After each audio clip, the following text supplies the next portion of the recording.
Ladies and gentlemen, let's get started. This is a program on constitutional government, and our guest today is Edward Rothstein. He's going to talk on democratic vistas and ideological constraints, the discontents in American culture. Edward Rothstein is the cultural critic, or the culture critic, at the Wall Street Journal. He was the same formerly at the New York Times. He's written for important publications like the New Republic, New York Review of Books, in addition to the two newspapers. He's a Yale graduate, and he got his PhD from the Committee on Social Thought at the University of Chicago. He composes music, is that correct? No. No, that's not correct. I listen to it. He listens to music, and he's twice received the Deems Taylor Award for Music Criticism, and he's the author of Emblems of Mind, The Inner Life of Music and Mathematics, which explores the connection between music and physics, and he's right now teaching a course at the New School on music criticism. So, Edward Rothstein. Thanks very much.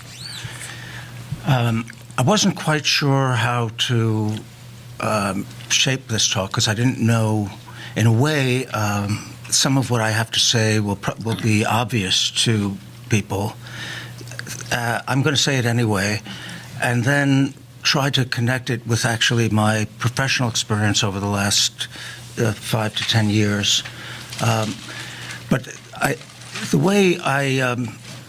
There was a news report about 15 years ago that really caught my attention. It still sort of stayed in my mind. It was that in a high-security prison in Florence, Colorado, there were 3 prisoners who were kept isolated in cages, but they'd be allowed to meet and talk, though isolated from each other, for several hours a day. And these prisoners were Timothy McVeigh, the bomber of the federal office building in Oklahoma City, Theodore Kaczynski, the Unabomber, and Ramzi Ahmed Yosef was the mastermind behind the first World Trade Center bombing. And one of the prison officials is quoted in this news article saying it's the oddest coffee clutch in the history of Western civilization. And it really is. But what also really amazed me is that what subject did these 3 men talk about when they were allowed? I mean, they didn't have much time for conversation otherwise. They talked about movies. And this is just amazing because what you have is you have these 3 violent characters who actually sort of broke all moral constraints in very different ways. I mean, it would seem like they would have nothing whatsoever to do with each other. But the one thing that they all share is this love of movies, and they were constantly talking about whatever movie they had seen. This interests me because one of the things that they did share was that they all had in different ways a sort of disgust with Western civilization, with the ideas that are familiar from the Enlightenment. I mean, Timothy McVeigh had his perspective and Yosef had his, but they were all, in a way, rebelling against, I guess, what we would call modernity, the world that surrounded them, of the same world, I should say, that they also were entranced with and talked about. And this contrast between being sort of entranced by the same world that you actually want to destroy, literally in these cases destroy, is, seems to get to be something that is not atypical of American culture, and about actually certain factors in the world as well, that there's this incredible lure of the same culture that is also incredibly repellent to the same people.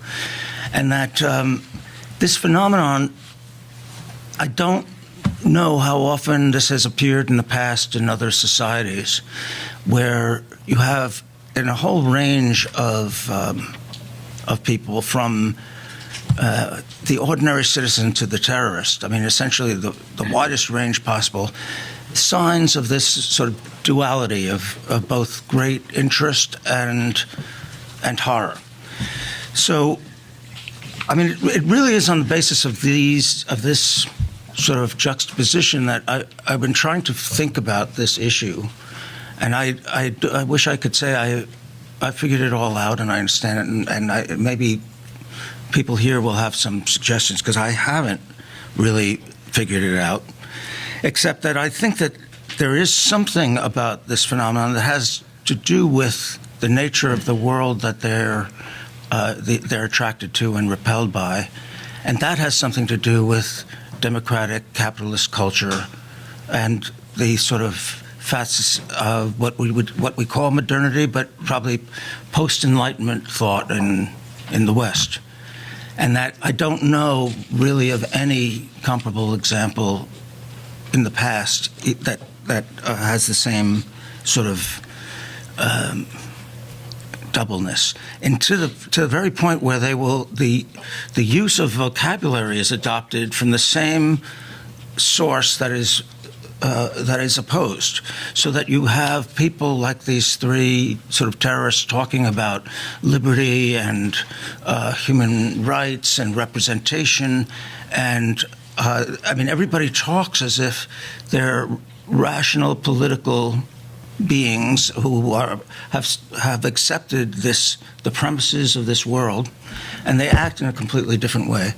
This goes on in different ways all the time. That is, I think that most conversations I hear about the United Nations, it seems like this is now the lingua franca of the world, that all of these descriptions of political behavior adopt the Western ideals, which really are unique in the history of world culture and have really come to maturity over the last 300-400 years, adopt it, accept it, and then mean something completely different when you start to look at the contexts under which these words are used or these ideas.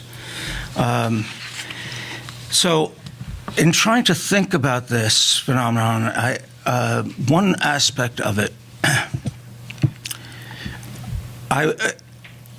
I've been wondering if there's something about the nature of democratic society that actually leads to something like this, not on this extreme level, but that we know that in a democratic culture, there is no, I mean, democracy is sort of interesting because it is non-utopian, unlike many political visions of the world. It is, and it doesn't promise that much, really. What it promises, you're going to get part of what you want, because you can't possibly get the whole, because there are just too many people's voices involved. There's too much debate. So the expectations are lower for democracy, I think, than other forms of government. Well, I'm overstating this a little bit, but the point is that argument and dissent are sort of built into democratic life, so that dissent actually becomes a sort of mainstream way of being a democratic citizen, and that if you aren't dissenting over one thing or another, you're not really exercising your play. You're not being a citizen. That this and this sense of being a constant sort of critic of one's own culture can in some cases lead to exaggeration, habits of where the question, you are judged more authentic if you act as a critic than as an advocate, generally, of your own society. This is also something that is remarkable in world history, I think. I don't know of cultures that have valued the criticism, or where a large number of people have valued the criticism of themselves to be the highest sort of virtue, and that this makes this self-criticism is treated as somehow more virtuous and enlightened than if you were to do the reverse. Something like this may be involved in when you push it to the extreme case in these examples that I've mentioned. That is, again, that democracy is something that is non-utopian, that encourages dissent and argument and criticism because you are in the midst of these debates constantly. There may be other, and there are certainly other reasons for the prevalence of this. It could be shame, blame. In the midst of independent thinking and self-criticism, there are all kinds of strange directions thought can take. And this could be just a manifestation of all of that. I'm not convinced by this, and I don't have a real solution of this issue, which actually I think is in a way very central, because I think American life right now is sort of built around these sort of expectations about dissent and advocacy. But there is an effect that this has on American culture as well. When Walt Whitman in 1871 was talking about democratic life, he said, the European literature was sort of had its birth in courts and in the royal favors.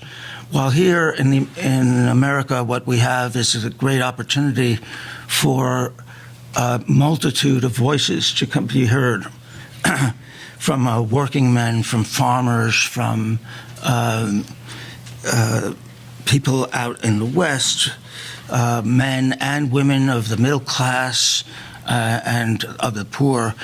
I mean, Whitman sort of gave his sort of catalog of all of these new voices that would now be heard as part of the literature, and to a great extent, that is what's happened. But Whitman's view of this was that it would create something even more lofty than what had preceded it, that this monocular sort of hierarchical view that he saw coming out of Europe was now going to be democratized in this extraordinary way and create an openness and understanding of others that had not before been seen over the widest human area, was how he described it.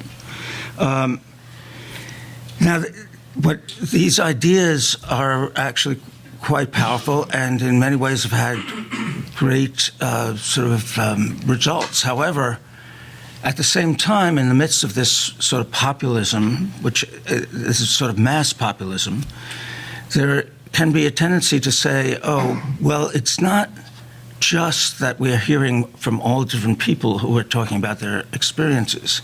It's that we cannot privilege or give any precedence to one over the other, that in democracy, what you have are competing voices. Well, all of these voices are now so plentiful, and let them compete. Though it isn't quite put that way, because the competition is more that the demanding of the right to be heard as an equivalent speaker to somebody else, no matter what the conditions are or the background. So, in the midst of all this, the word elitist has come to seem like something that is a problem. I mean, you will have across the political spectrum people using the word elitist as if it were something to be shunned, because it somehow indicated a scorn of people, of ordinary people, of the people who make up this great mass that Whitman was talking about. And we recognize the effect of this, I think, quite a bit. Very often, the people who are most critical of elite visions of the arts are the same people who also consider themselves elite practitioners of the art. I mean, you have some of the same paradoxes that you have in the larger political scene. And the irony of all this is that the result ends up being strangely anti-democratic in ways I'll talk about. But I thought it might make it more concrete if I give it an example of this kind of transformation, which I think has taken place from the world of museums, which I've spent probably 5 to 10 years pretty regularly paying attention to at the New York Times and now at the Journal, going to openings of major, mainly non-art museums history museums, etc., natural history museums. And it's caused me to think quite a bit about the evolution of the museum as an institution and what it represents now and what it has represented in the past.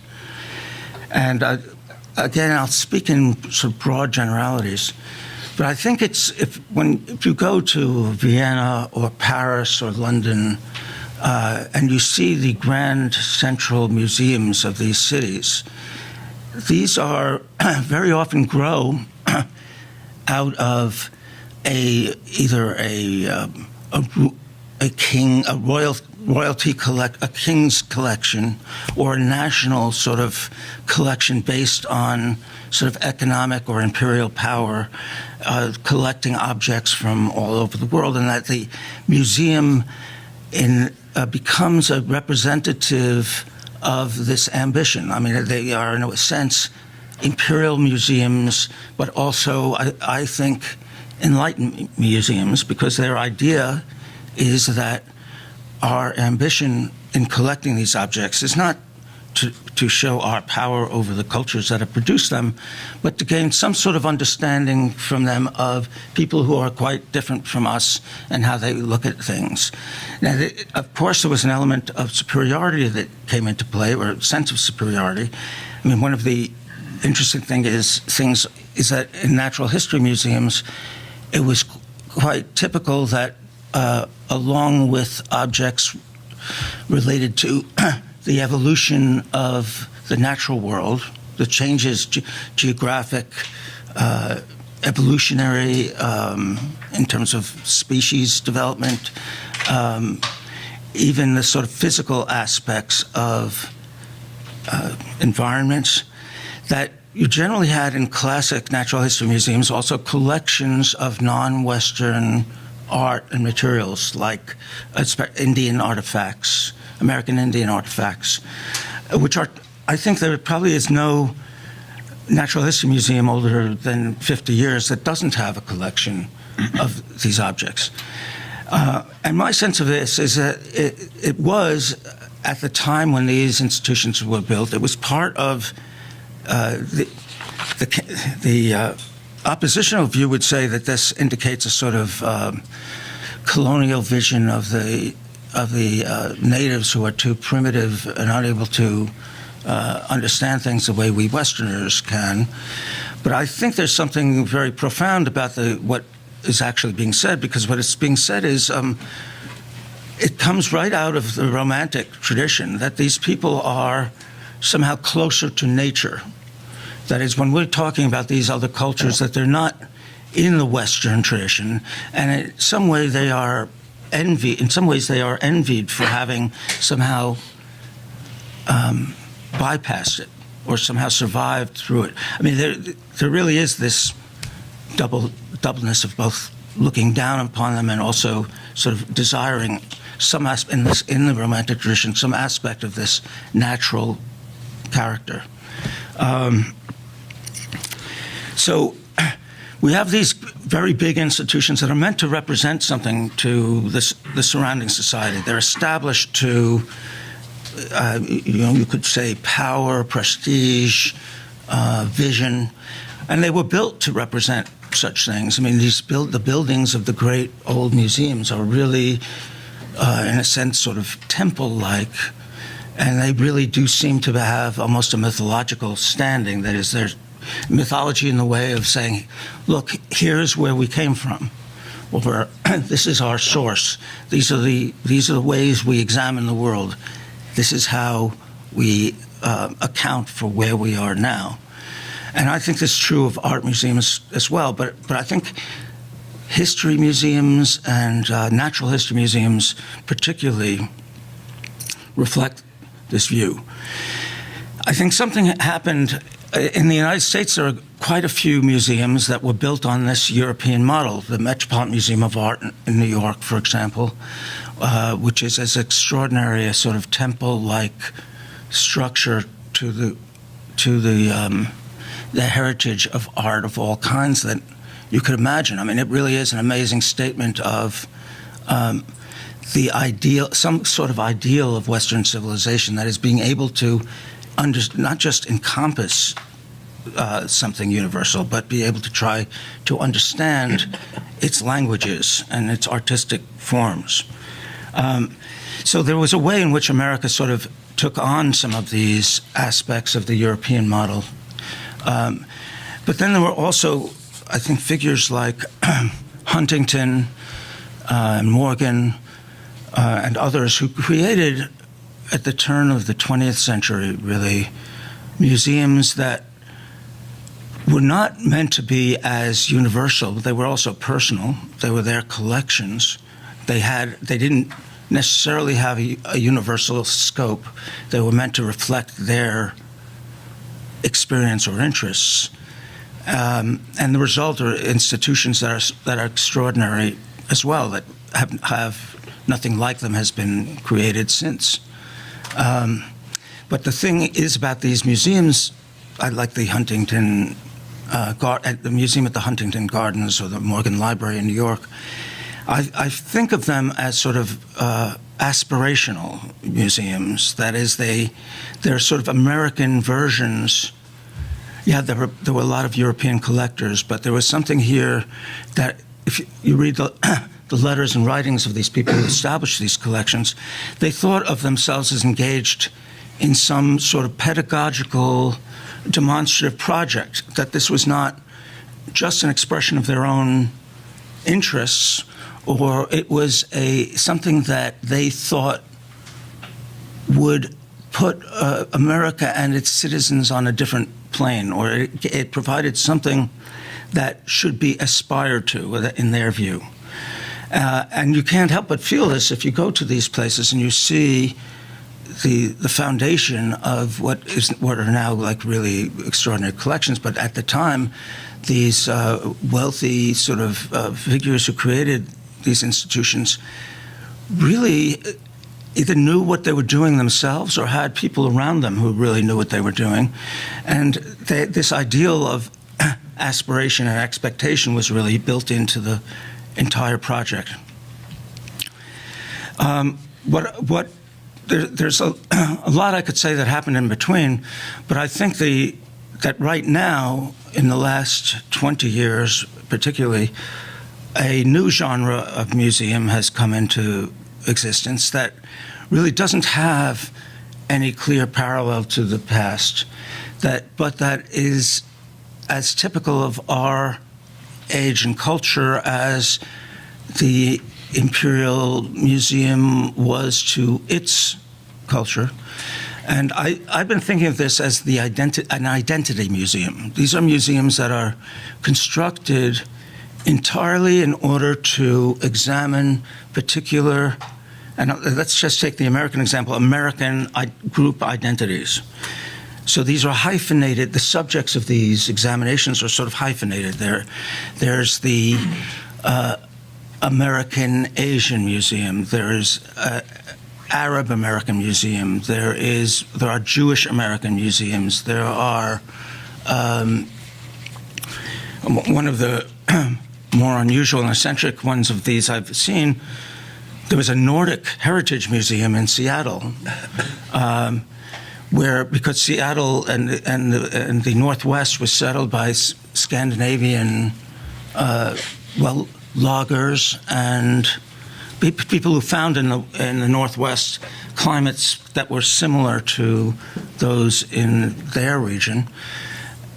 And you had sort of Norwegians and Swedes and Finnish, and Seattle has this foundation of these various national groups, and they've gotten together and created the Nordic Heritage Museum, which is really quite unusual. But these museums have not just come into being, I think, all in the last 20 years, but there are more of them being planned. I mean, probably the most extravagant one was the American Indian Museum in Washington, National Museum of the American Indian. There's discussion now about a National Hispanic American Museum, and discussion about a women's history museum, a women's American history museum, also on the mall or near the mall, and having a sort of national stature.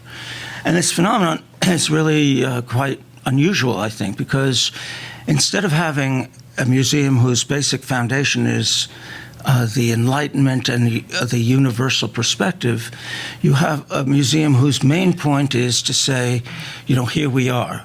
And what I'd noticed after a while is that it's not surprising really, but all of these museums essentially tell the same story. The form of the story is exactly the same.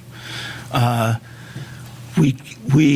the American version, we came here, we were scorned, we were deprived, and mistreated, and it took a century before we realized that the source of our strength is to become more conscious of our own identity and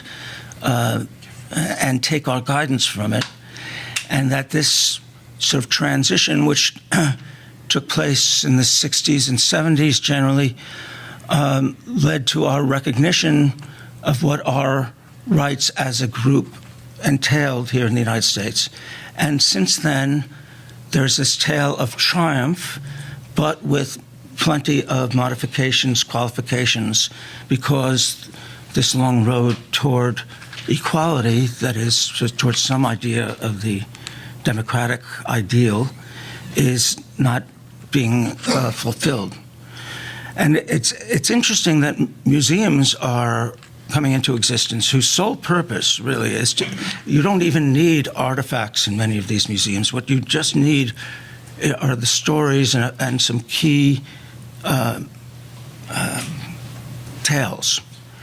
And just as the Enlightenment Museum had a sort of mythological purpose in the sense that it said where we come from, these museums do as well, and say to the current generation of these hyphenated Americans, I think of hyphenated Americans meaning dual sort of perspectives, like the ones I've been describing, and even Americans who are somehow not hyphenated. I don't know if any actually exist, but these museums say, here is our mythology. Here are our origins. Here are the things that are important to us. This can lead to very strange things. I mean, I think I've written about this a bit, but probably the worst museum to open in the last half century is the American Indian Museum in Washington. The Smithsonian had an extraordinary collection of Indian artifacts going back hundreds of years, collected in the 19th century by one or two figures. And I should say, as far as the documentation is concerned, 95% of these are not, it's not plunder. It was purchase and trade. That is part of the normal economic activity of the time, both in tribes and among people who went around saying, oh, I really like that. Can we make a trade for it? Anyway, you had in the Smithsonian American History Museum curators who were extremely knowledgeable about all aspects of these objects, their origins, the differences between the tribes they came from. And the first thing that the American History Museum did when it was establishing itself was to say, we are interested in something else. We want our tribes to tell their own story. This is their story, and they're going to tell it in their way. As a result, you had this incredible collection was sort of essentially taken apart, and even labels were taken off things, so the objects weren't identified.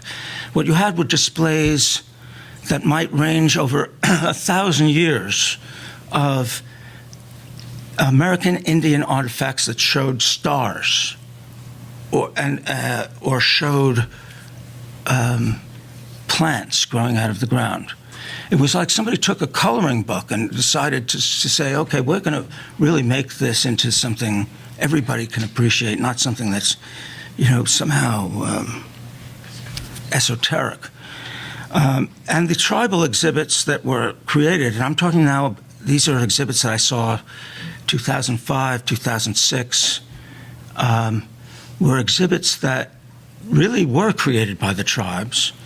And they had historical sort of descriptions like 2,000 years ago, our forefathers learned to talk to the birds. Or 500 years ago, the god XYZ gave us the gift of whatever it is. Now, it sort of takes the ideal of mythology to a whole, in museums, to a whole old level. That this really, but you go through these exhibits, and what happened was the tribes consultants were brought in, professional museum consultants were brought in to help the tribes present their narratives. And what's astonishing is how uniform all of those are. You had tribes that were completely different. A group of Eskimos in Alaska, and a group of Amazonian forest dwellers in Brazil. Somehow everybody ends up loving peace and harmony, and they're all in tuned with. I'm really not making this up. It was unbelievable. I was sort of shocked by the anti-historical perspective that was being presented, and this sort of taking really it's a Western ideal from taking it right out of Romanticism and saying, okay, this is it. We really are the noble savages. We're noble, and the only thing different is that we weren't really savages. The rest of them were, but not us, because we loved peace, and we... This is now changing, but it took 10 years before anything was recognized as a problem. But the problem is, this is an extreme example, but it was a $170 million museum built like right next, pretty close to the U.S. Capitol. So I think if you stand on the Capitol, it is deliberately the first museum that you see on the left if you look out on the mall. And when the museum opened, this was made into a point about how this was sort of the rebuttal by the American Indians over what was done to them over the centuries, and that the U.S. Capitol can't overlook what's there. But this is the pattern of this view of history, the sort of stripping away of particulars, the embrace of sort of the group narrative over any kind of sense of individual accomplishment or differences or things that might be unpleasant or not fit one's current ideals is sort of filtered away. This is actually true in every single one of these museums I've been to. Even there's a small museum in Seattle that opened a few years ago. I think it's called the Wing Luk Asian American Museum. It tells the history of Asian immigrations to the United States, following the narrative that I outlined, except that in this case, what you have is Vietnamese, Chinese, Japanese, Korean, Pacific Islanders, Hawaiian. You have everything sort of east of California, east of California, up until the sort of middle of the next hemisphere, is treated as Asian, and they all suffered in the same way coming here, so that you could almost just switch the nationalities around, and you'd have exactly the same exhibit told from many different standpoints. No indication that there might be a way in which the Chinese and Japanese wouldn't necessarily want to be associated with each other in this way, or almost any other group. That the whole idea was to filter away anything that distracted from the idea of the group identity, and the group identity is made as large as possible to incorporate as many groups as possible, in order to assert a certain kind of political clout or presence. This is even true, though it might seem strange, in the Nordic Heritage Museum I mentioned, because there's a Nordic Heritage Day. I think the museum was quite active in supporting in Seattle, where you have essentially a parade of the different nationalities coming through town celebrating their identity, their shared identity. Well, the wars between Norway and Sweden, or I think the day on which the parade takes place is the Independence Day of one of these nations from the other. But that, I won't bother looking it up now to be specific. The idea is the same. Another example. I mean, this is why it's actually going to be very interesting. The most major example of this may end up being the African American Museum that's going to open in 2016. I mean, indications are that it's going to be a lot more responsible. That is, curatorially, historically, but the identity this current is so strong that I wonder if it does avoid this sort of form, it will be pioneering in a sense. Now, what I'm saying about these identity museums, which are sort of take this idea of democracy and push it to an extreme as far as group identity is concerned, it become, in a sense, anti-enlightenment. That is, the particular becomes indicative only of itself, not of something else. That you have to be identified and associated with that particular in order to understand anything else. And that this sort of grid is sort of put over everything. I think it's not a matter of let's come to understand our past, but let's sort of put our past forward in order to make certain demands or to show or to demonstrate something. That the museum is no longer, and there's something about the character of this museum is different. Museums are not there to present a collection of objects. As I was saying with the American Indian Museum, you could see that very clearly.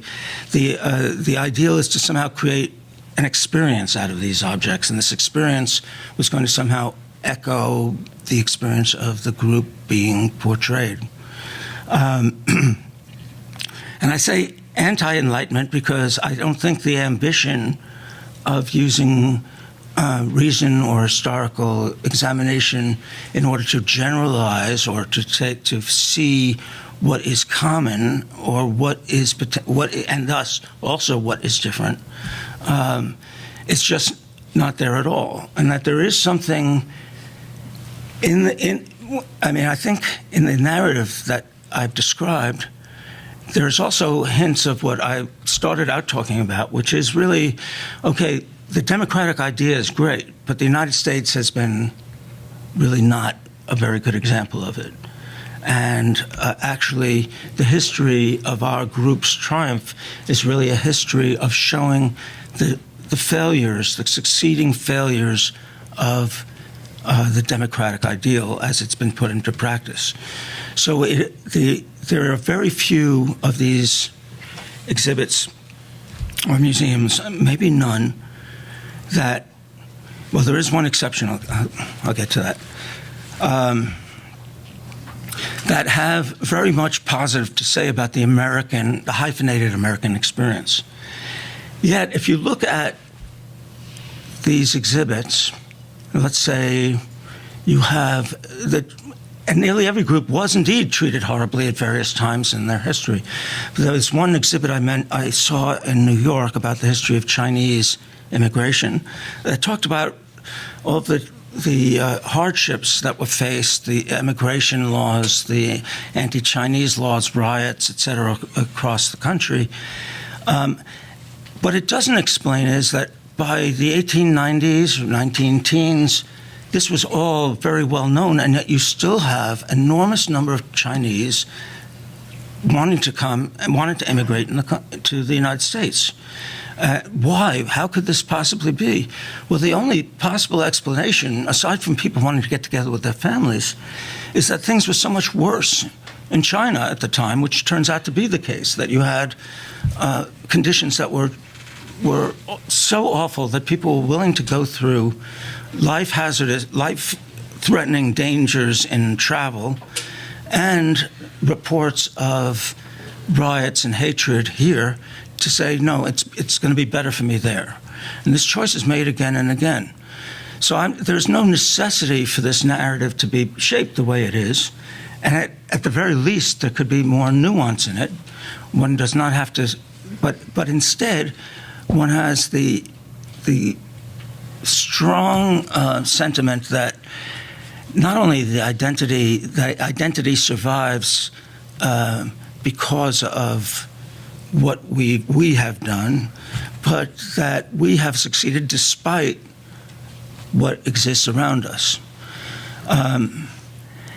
This seems to me related in some way to what I started to think about, but I don't want to push the analogy too hard. But what we have is a real transformation in how, in these institutions, various aspects of the democratic ideal become sort of transformed into something quite different, and some of it is quite negative. It's also incredibly boring because it's now I now know exactly what to expect. I'm surprised when I don't find this, and there are very few times I haven't. I mean, one of the things, I went to an exhibit at the American Indian Museum a few months ago, and I was surprised that it didn't really follow this model, except, well, you did have the romance of the native sort of coming into play. Anyway, I'll stop now. And I'm interested actually in ideas that you may have on the subject. Well, thanks very much.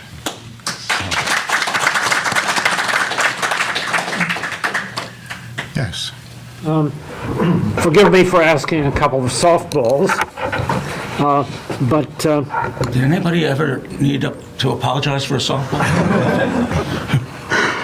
well, yes, me to the other people in this group who want more hardballs, who know that hardballs are more productive of good discussion and good democracy.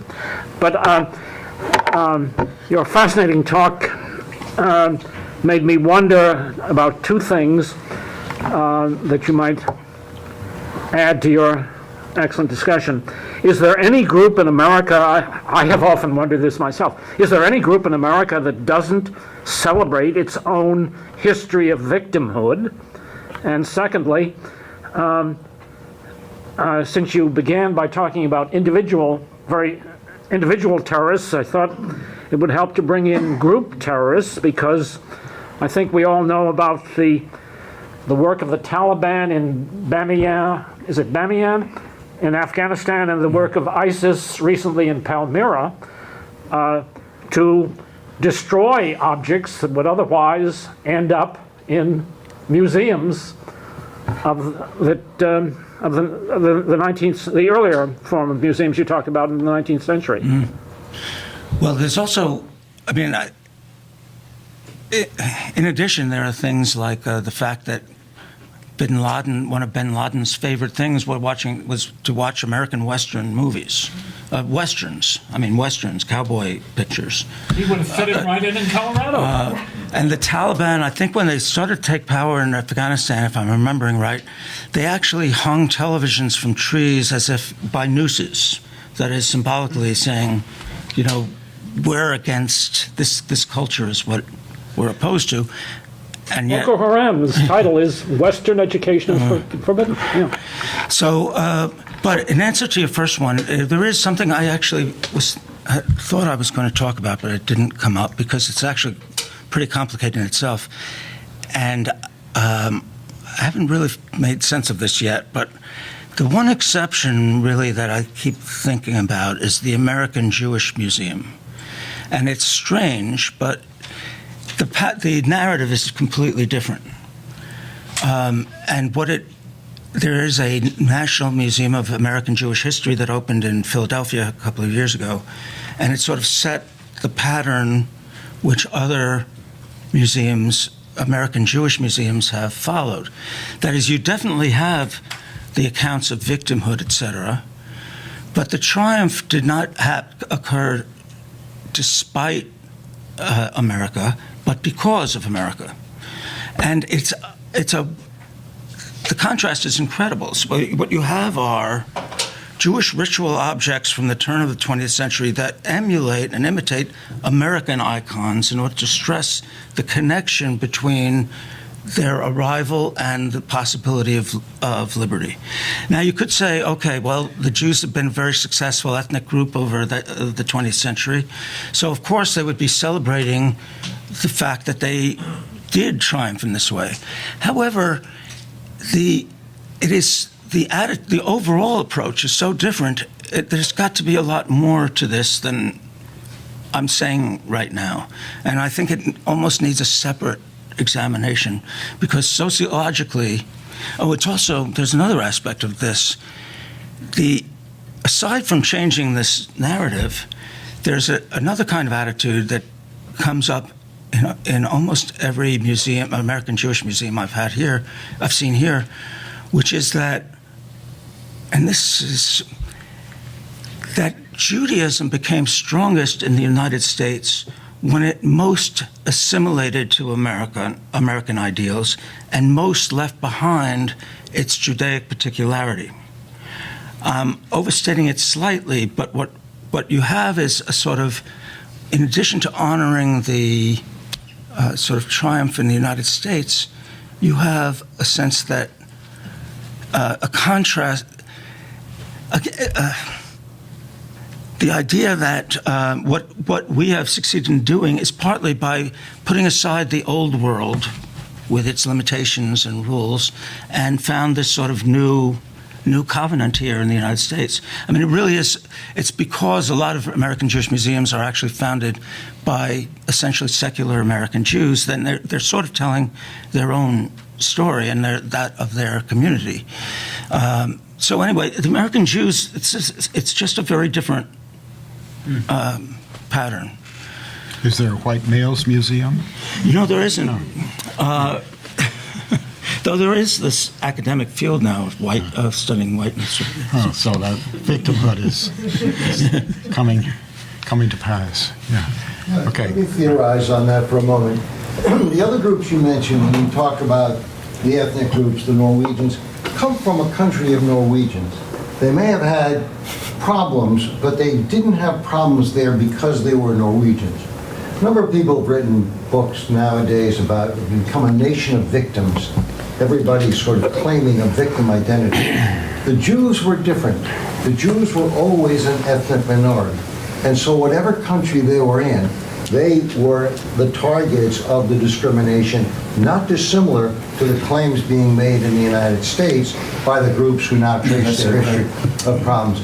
They came here, and of course it was, to use perhaps a poor metaphor, a godsend, and the Jewish community thrived here. So their the description of their history is different from what other groups. Chinese, same thing. They came from China.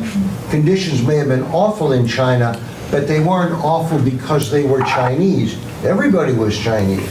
So they come here. Now you have, it's supposed to be the great melting pot, but you have the hyphenated Americans, and everybody wants to grab onto what has become, I think, an excess of political concentration where you can get favors if you can prove that you were discriminated enough. The obvious examples here are favored groups, favored in terms of government legislation, blacks and women, and I think other people are lining up. The homosexual community has been trying it. Other groups would like to line up and sort of get their opportunity to get a slice of the pie. That said, I'd like to ask a question. That is, among the groups with the most virulent and hostile criticism of America is the academic community. And I would be interested in your view as to why that's not a particular ethnic group. That's one you join by your elite and intellectual prowess. Why is the hostility to America so pointed and so acute in the academic world? This is actually, in a way, I think you'd be more qualified to answer this. I'm like an anthropologist on the outside, but You're on the inside, so you must have some. No, he's a talk excuse show. me. He's a Oh, talk excuse show. me. But you're right between two very famous academics who could answer this question. You want to? Can I say something? Yeah. I think this.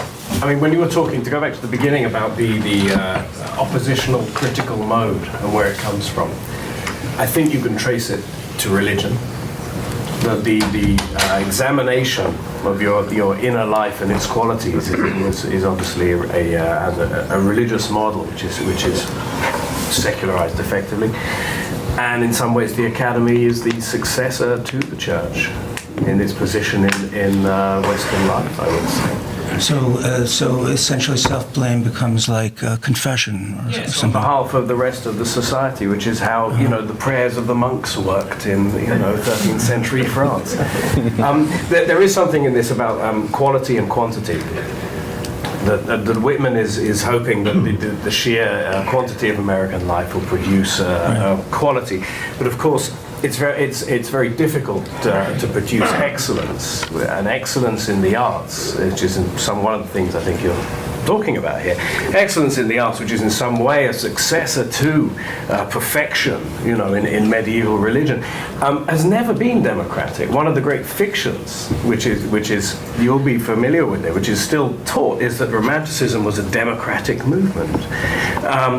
For the vast majority of the major figures in it, and for the majority of the time that we think of as romantic, they were anti-democratic. They were literally the elitists of their day. And another great fiction, which is perhaps even more deeply rooted now, is that modernism was a democratic movement. When the vast majority, and certainly the people we list as the best modernists, were all of them quite literally not just deeply anti-democratic, but deeply authoritarian. So I think this is, you'll probably know more about than I would, but I think this is a very long-running trend that is frequently misinterpreted, that actually the story of great art is an anti-democratic one. And that therefore it is ideologically highly unlikely if we leave art to the marketplace, then you're not going to get great art. What you will get is consensus and art which is aimed at bringing in the numbers. Well, I think Tocqueville said that the crafts in a democracy would be imperfect. Well, Mediocre. okay. Yeah. The object would not be perfection or high achievement. The object would be, imperfect satisfaction or something like that, right? Right. Satisficing. That's a political science term. Oh, okay. There seems to be a kind of paradox or tension in the understanding of these people who put together these museums, which is that on the one hand they have a very, particularist understanding of the truth, which, as you said, they think that you can only access the truth through the lens of these particular experiences of particular groups. But on the other hand, they have this much more universalist allegiance to certain ideals of tolerance and peace and brotherhood and nature. So I wonder, and in fact, in some cases, as you say, they're willing to run roughshod over the actual particulars of their culture, which I think a respect for diversity would demand. You'd have to respect those, but they run roughshod over those, as you say, because of this allegiance to this more general narrative, this universalist narrative of peace and brotherhood and nature and tolerance. Except that they mean something different. Really, if you look closely, they mean something different by it, I think.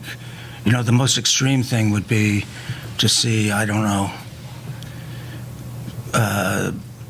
head of Hamas talking about human rights, something like that, violations of human rights, or,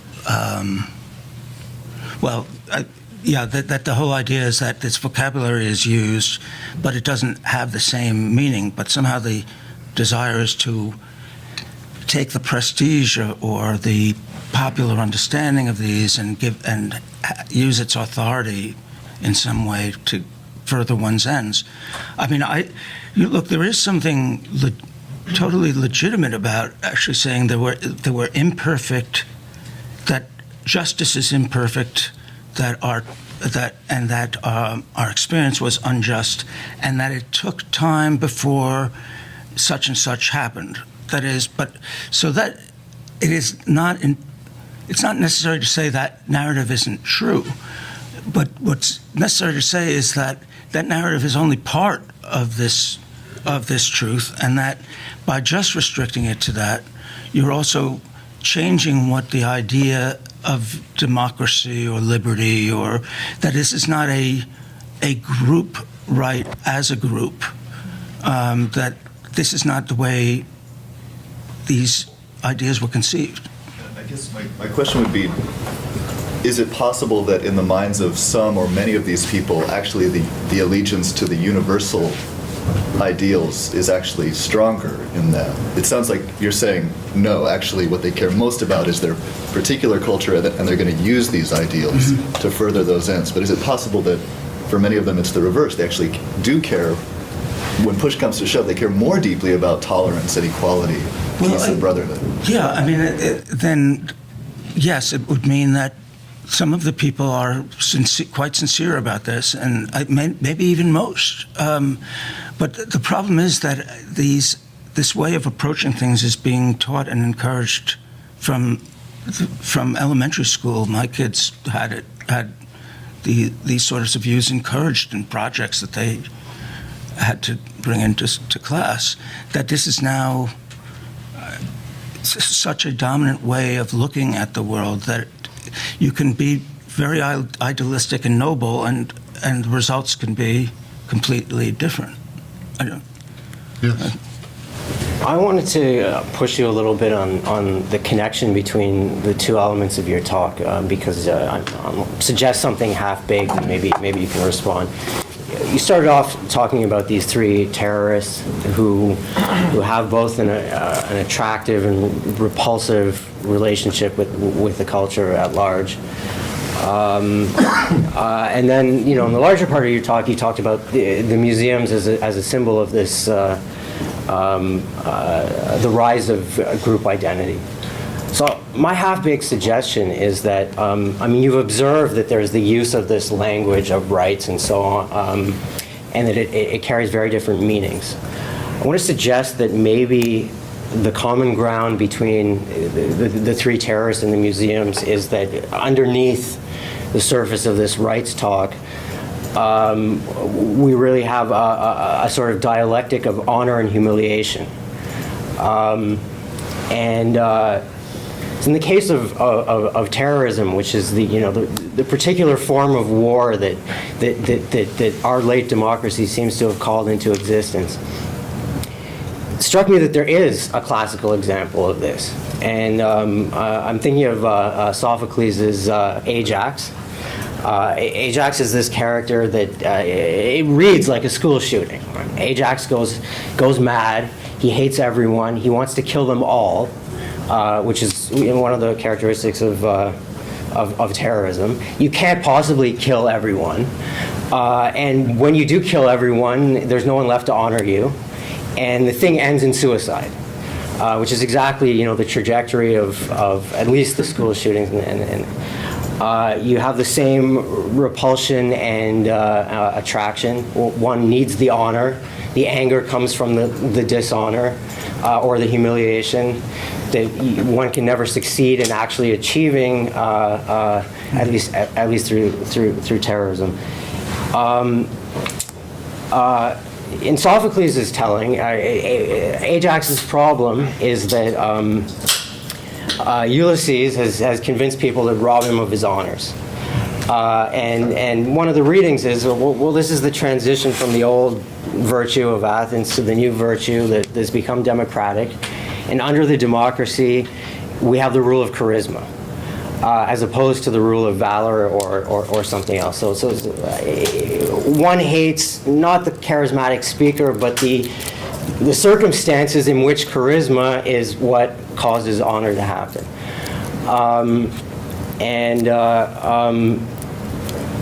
So my half-baked thought is that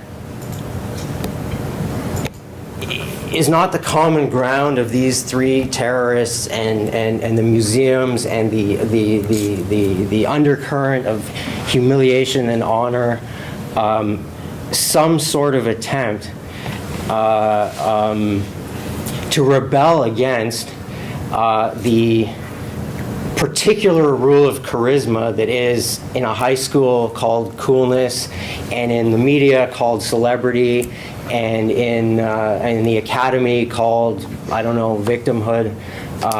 This last bit was the most half-baked, but I just wanted to. I have just a quarter-baked response that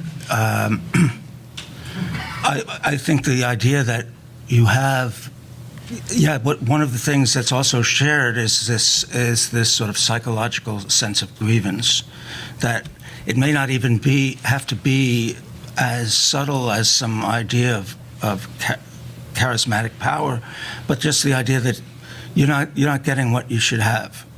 I mean, but the only thing is that why is that grievance felt in this particular way in the West and in particular in America? In these ways, in the ways of sort of say and disgust or determination to obliterate. I mean, that's the extreme. Let's say not even that. Let's say there's a sort of in the most gentle way, it's a matter of like adopting really the profession of continual self-criticism, dissociating oneself from the ideals that the Enlightenment sort of put forward, but deliberately in the name of justice, or it could be in the name of restitution, of feeling that some grievance is going to be taken care of. I don't know. Yes, Rory. I want to go back to the point that was just raised about the three fellows in the jail. It seems that your descriptions of these museums and of the victimhood narrative, a lot of it can still be explained, it seems to me, as just endemic of democratic life, or as necessitated by a progressive theory of history or progressive ideology, since you'd have to be dissatisfied and aspire to more democracy or equality. If you ever were satisfied, that would seem to signal that conservatism would be the most practical position. You'd want to hold on to what you already had. So that, it seems to me, although there's always complexities, takes care of a large amount of the different examples you gave, but that leaves, it seems to me, the Islamic terrorist in the jail. I mean, even it seems, I don't know about the Unabomber, he had his own, that's why it's called the Unabomber, he's a one-man ideology, but even McVeigh, you can still explain a lot of these countercultural figures, American terrorists, anti-federal people, as it's still some kind of bizarre American ideal there. Even I think the KK, the Ku Klux Klan, it's not impossible. But then it seems like Islamic groups that use terrorism, they don't. It's not like the Marxist critique of America where, it's not true democracy. We'll bring you true democracy. They don't. It's not simply you're not really saying what you are. You're hypocritical. It's also saying this is really what you are, and we don't even want to go down that path. We're not interested in modernity. So that seems to me a very different kind of challenge, and it manifests itself sometimes the same way because it's sort of global. But. Well, I agree with you, and I think it's very different also in that it's the most serious and long-lasting of these threats. But the other thing I was going to say is, yes, the determination of to say, oh, my beliefs are not going to be intruded upon by this anymore, that we are obliterating this from existence. Yeah, it doesn't fit in the sense that it reflects some democratic temperament, but I sort of felt that in this case, I didn't mean it to be as literal or as to carry as much weight as this. I mean, I really meant it to be, these men who have such different terrorist ideals all talk about movies together, so that I may be pushing it too far, but that affection for the things and we know that, there are always these accounts of Islamic terrorists who have spent years in the United States and who neighbors will say, oh, he loved going to baseball games. He loved the United States. And all that, and that's not all a mask, because what Bin Laden is in his tent and in Saudi Arabia, and he's watching John Wayne movies. It's such a bizarre thing. Anyway, I don't want to put too much weight on it. I agree. They're very different. Could you say though that they're all in show business? That's the commonality. That they really have to know the American marketing strategies are really. That's interesting. Yeah, they're definitely all did. ISIS is really high tech now. Yeah, to get attention and to make some theatrical statement. Yeah. Tom, did you have? Well, I just, maybe it's too obvious an answer, but I just want to endorse the theory that I think was suggested, that this is about the decline of religion and something filling the void. I mean, there's less humility than ever. There's more of a need for a reason for being and a cause, and environmentalism, I think, is sort of adopting some of that. Anti-Americanism in the academy is that way. As we're more and more secular, we know more. Well, now maybe we know everything, and only those crazy people in Kansas really believe in religion anymore. So these have all taken, filled this void, I think. I want to thank you for your review. I think you did a review of the Tea Party Museum here, which was wonderful because it is a very commercial and very populist type museum, a very un-Boston-like museum, and you said nice things about it. I didn't expect that in the New York Times. Thank you. Just a historical note. There was this historian of American immigration, Hansen. I forget all names these days, but very famous. Died young. He was at Harvard for a while, and he was writing more in 1940s, 50s, and it was a time when heritage societies were being created. And then that was not so much museums as, an Irish American Association and so on. And his thought has been summarized in the phrase, what the children want to forget, the grandchildren want to remember. Now that was different because they were not, even though they had their own faults, they were not emphasizing discrimination and troubles. There might have been, they weren't emphasizing troubles here, maybe troubles in Ireland or something like that. So, in a way, so this is a different phase you're describing. And I think it is, it's really, I think you have to take it into the race question, or you just have to take that into account. It's all the model of the African American, which of course is different. He's not ethnic and so on. And that model has become attractive, not to the older groups, but it's become attractive to newer groups.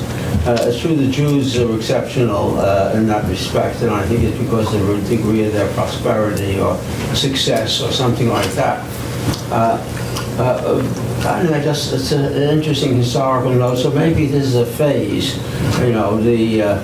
to follow the Hansen line, what the children want to forget, the grandchildren want to remember. Because I think the assimilation does progress, and it won't continue. I had one other thought, and that is thinking of very much earlier groups. You didn't refer to anything before the late 19th century. And I was thinking of, for example, Appalachians from, Scotch-Irish and so on, Cajuns and so on. And I think what they become, in time, what they become transformed into is regional groups. So you would not have you might have a Cajun museum, but you might have even an Appalachian museum or something like that. You wouldn't have I suppose you wouldn't have a English descendants museum. That far we wouldn't go ever. Or they already have their associations, the sons and daughters of the American Revolution and so on. So I just mentioned its historical phases in what you do about identity.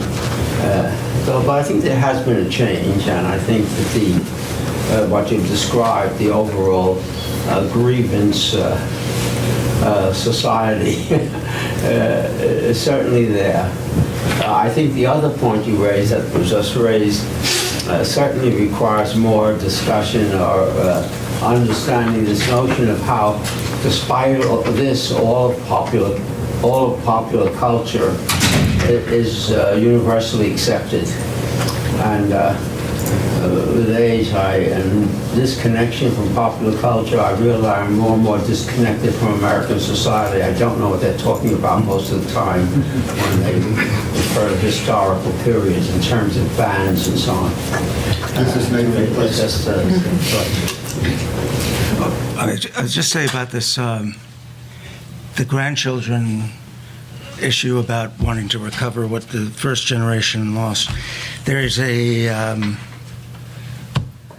in Los Angeles, there is an enormous Japanese American museum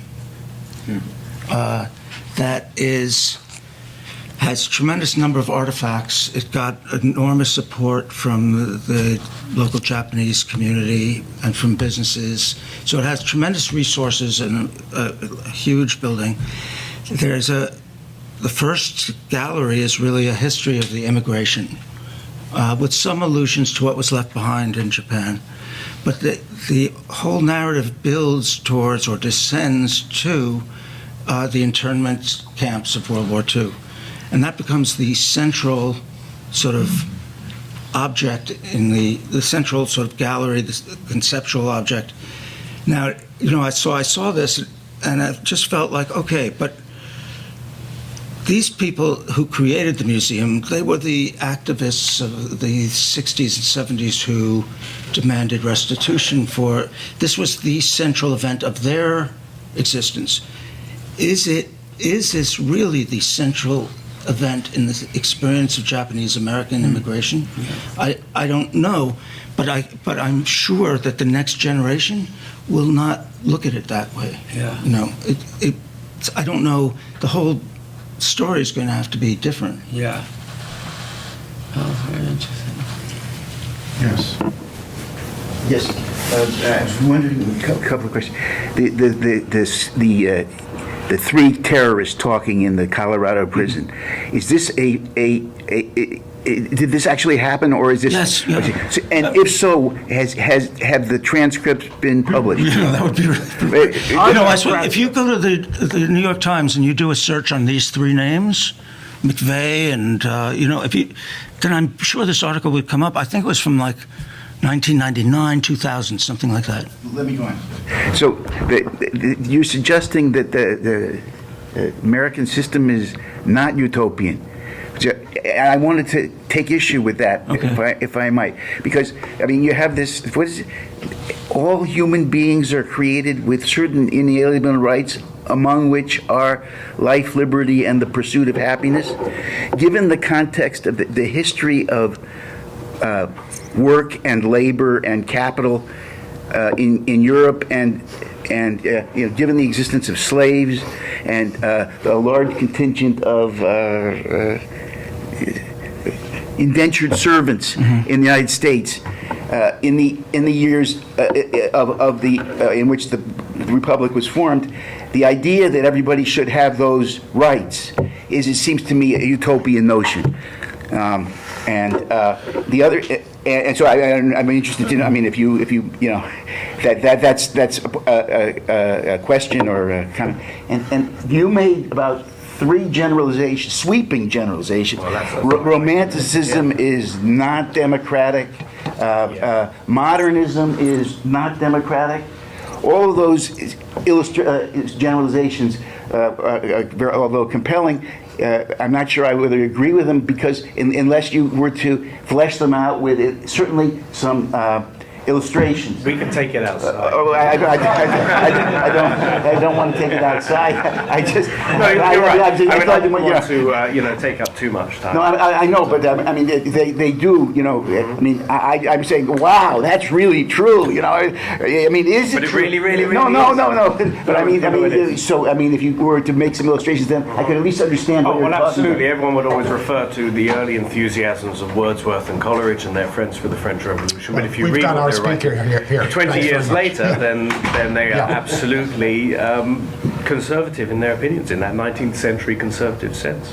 And that's pretty much a uniform thing. And even if you look in the next generation after that, you look at someone, I don't know, I mean, as a critic writing about these, I mean, you'll know Baudelaire and Ruskin's writings of the 1840s. These are absolutely in this self-reflexively critical mode. And both Baudelaire and Ruskin have profound doubts about democracy. As much as they might romanticize the people, they would tend towards imposing an aesthetic view of the world upon their subjects, you know, for their own good. So the idea that we would link, you know, excellence in expression with democracy in practice, I don't think there's much of a historical ground for it. There's an enormous ideal, a sentimental ideal that these things can happen. But on the other hand, you have something like, I don't know, the Wordsworth's preface to this, in which he declared that poetry was now going to be like a man speaking to other men, as opposed to some divine figure sort of putting forth these high. So there is something democratic about mixed in there with all this. I mean, you know, put it that way. But in the practice of it, I think it's another story. Catherine has a question. Mine was related to the non-utopian question, which you didn't get a chance I was to going to say respond something to. about that. Shall I? Wait. Well, okay, I'll add mine on, and then you can respond to both of us. So you had said toward the beginning, in characterizing democracy, that you're judged as more authentic if you're a critic than a kind of advocate of democracy, which I thought was an interesting point, but I wondered whether, I mean, isn't it true that basically the criticisms that are considered authentic are the ones that are based on a democratic principle, equality or freedom, so that really you're not criticizing democracy, but you're criticizing it for not living up to the democratic ideal, which would be a way in which it seems to me to be very utopian, you know, a hope for perfect justice or something.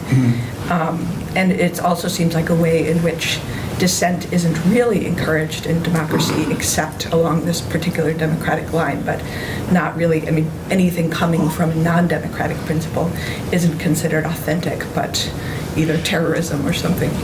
Okay, well, first on the utopian issue, and then I'll go to this other one. On the utopian issue, I mean, I think maybe I still don't think democracy is utopian. I think it may be idealistic in some way. You know, that, I mean, there's no way you could talk about a principle of equality being sort of enshrined in American activities from the very start because of the existence of slavery. However, take the longer perspective on this, and we look at the history of the world, and what is the only example of a society or a civilization that has essentially eliminated slavery? And it would have to be the West in the last 250 years. That I don't think there's any other. I mean, slavery was the rule rather than the exception. So I mean, I agree with you that there was some blindness to. There was a deliberate sort of a overlooking of this major phenomenon. Schizoid. Schizoid. Yes, yes, and I mean, to a certain extent, it still exists. But the idea is that okay, so we take a 200-year look at what happened to these. And this relates a little bit to what you were saying, that relates to the statement of the ideal and the actuality. And you do have this sort of extraordinary thing that has really, you know, you could say, even in Europe, you couldn't say it happened on the same scale, because in Europe, slavery was not an institution to the extent that it was here, where an entire economy worked on the basis of slavery. However, you have this event that took place over 200. Maybe you could say from, I don't know, 1800 to 1980, say. I mean, it's an extraordinary period to imagine that in less than 200 years, one of the most fundamental activities of humanity has been sort of demolished in the sense that become unthinkable. I think that's an incredible thing. But that indicates the ideal set by democracy, not its utopian, because the utopian thing would be to say, you know, and the lion's going to lie down with the lamb, and neither shall they learn war anymore. But, you know, that's never going to happen. Everybody's going to learn war forevermore, you know. That's the realistic view. But anyway, but as far as this idea of the the criticism, that I agree with the idea that one of the things that and I was trying to sort of say this, that one of the reasons why dissent becomes a sort of dominant force in democracy is that it's based on the assertions of one's own views of the world and coming into this sort of, I wouldn't say marketplace, but the clamor of competing visions. And that some of these are based on ideals of justice and equality, like the one we were just talking about. However, my point wasn't that every critic who makes these comments is not legitimate, or that this idea is not legitimate, but that the claim of the invocation of justice and equality is being used when it has very little to do with ideals of justice and democracy, that the vocabulary is adopted, but not the meaning. And that to a certain extent, this is true even with the idea of identity becoming the defining characteristic of one's role as a citizen. That we're talking about different ways of looking at the world, but the vocabulary is the same. So that's sort of what I meant. Yes, Alberto. Yeah. Regarding the possible explanation of the fact that the terrorists you mentioned at the beginning were interested in Western culture, I remember I read about 10 years ago a book by Ralph Dahrendorf, and in order to explain 9/11, he gave as an explanation precisely the fact that some Muslim who had entered Western society felt rejected, so felt dishonored, as it was said earlier by making a reference to Ajax, or Ajax, how did you pronounce it?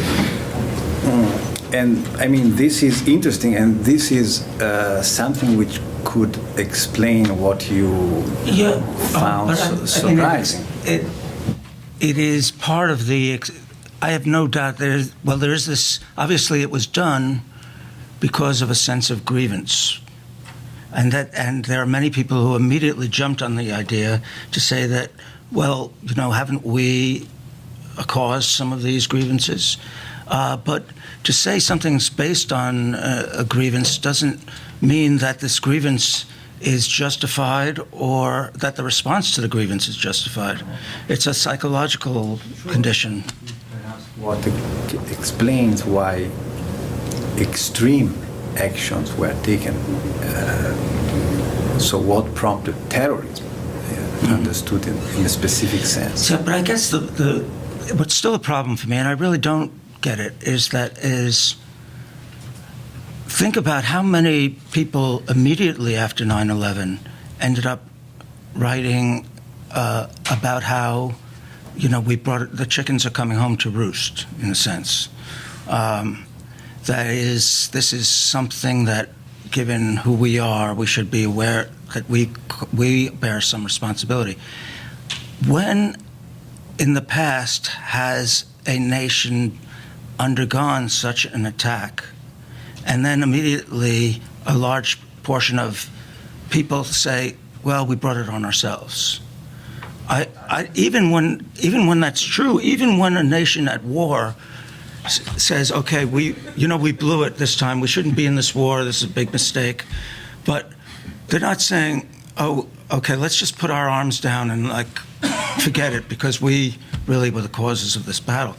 This is what I don't get, and the extent of it, and the way it was, and the way it exists, even on minor things. I mean, sometimes I read things coming out of Europe, and I can't believe that these are Europeans saying these things about Europe. I mean, it's sort of, well, anyway, you know what I'm referring to. Alex. So, one museum that perhaps slips through your categorization, and this is a rare museum. I don't know of any other like it. It's the Museum of Asian Art in San Francisco, which is close to Chinatown. And it's a museum of very high art, and it has wonderful exhibits of Asian art, both from Asian cultures that established themselves in the U.S., such as China, and ones that didn't, such as Tibet and Indonesia. I don't recall its history, if I ever learned it. I guess I doubt that Asian Americans as such established it. And I mean, my impression is that ethnic groups in the United States don't establish museums of that sort, even though such museums could be of interest. If Norwegians made museums about Vikings and later Norwegians, or certainly Italians would have a lot to display. Is that because they're deracinated from their old cultures? They're so Americanized that they don't really know their traditional identity, and therefore when they have to express their quote-unquote identity, they can only do so through victimhood, or that's the only way that they establish their otherness. And if the narrative were simply assimilation into American life, then they would be unhyphenated Americans with nothing in particular to express. Well, I didn't really talk much about art museums because they are different in the sense that their concern is not the history of the group. The concern is something about, is a claim being made for their achievements in art. But the thing, the Asian museums I mentioned that essentially jumble together these nations and traditions that have nothing whatsoever to do with each other and may even have had histories of great hostility, that this is really saying, okay, our identity is based on their shared experience of discrimination or of suffering, of victimhood. So the Asian label is taken as sort of a part of that, as having that weight attached to it. It may be that in the art world that the idea became strong among collectors, and that then this became a genre of collecting that then somehow became institutionalized. I mean, there's a collector in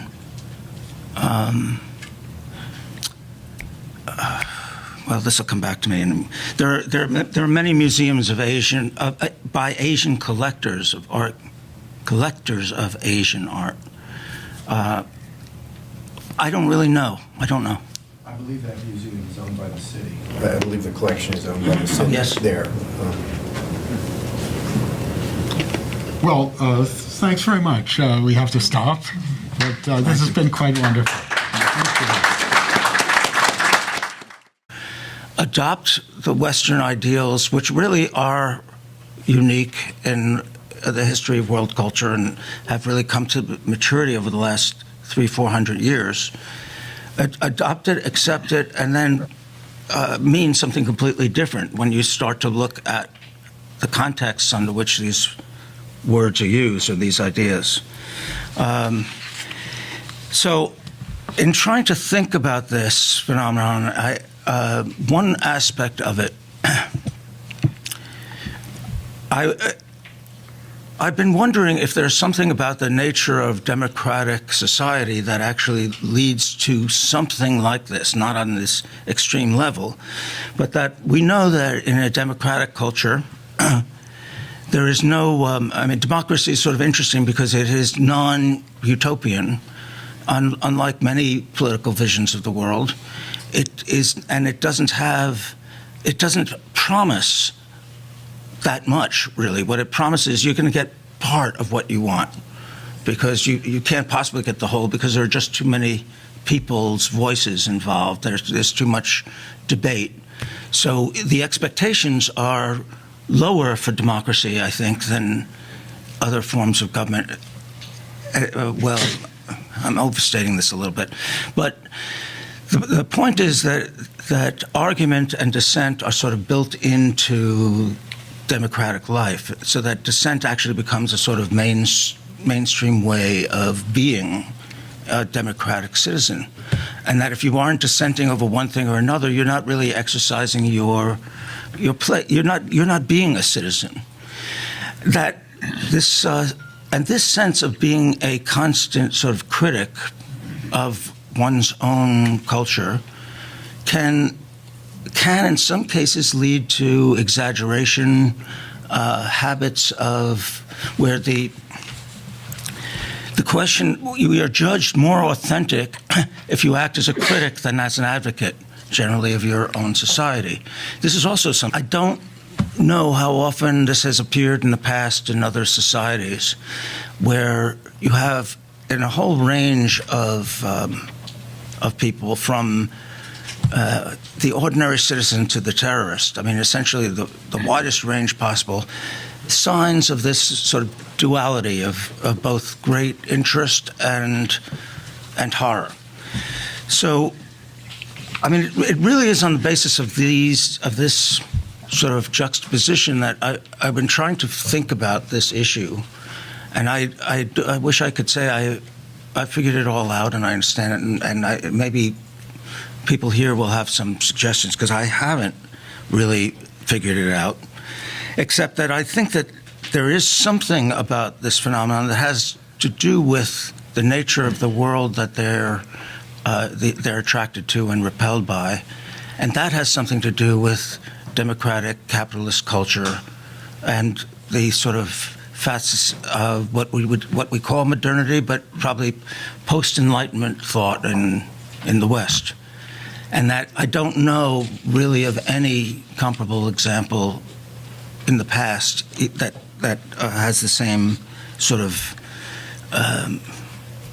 doubleness, and to the very point where the use of vocabulary is adopted from the same source that is opposed, so that you have people like these three sort of terrorists talking about liberty and human rights and representation, and I mean, everybody talks as if they're rational political beings who have accepted the premises of this world, and they act in a completely different way.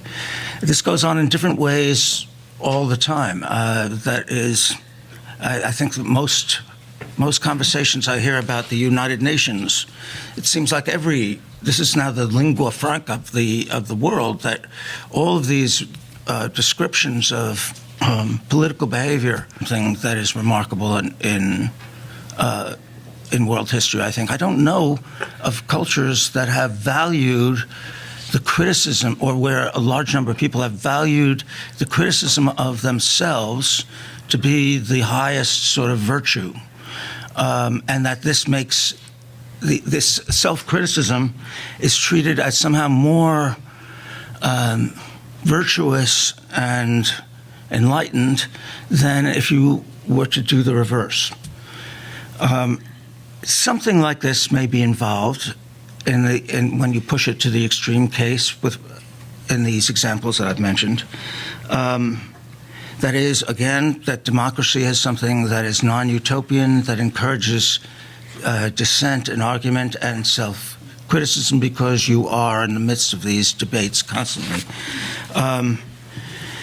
There may be there are certainly other reasons for the prevalence of this. It could be shame, blame. In the midst of independent thinking and self-criticism, there are all kinds of strange directions thought can take. And this could be just a manifestation of all of that.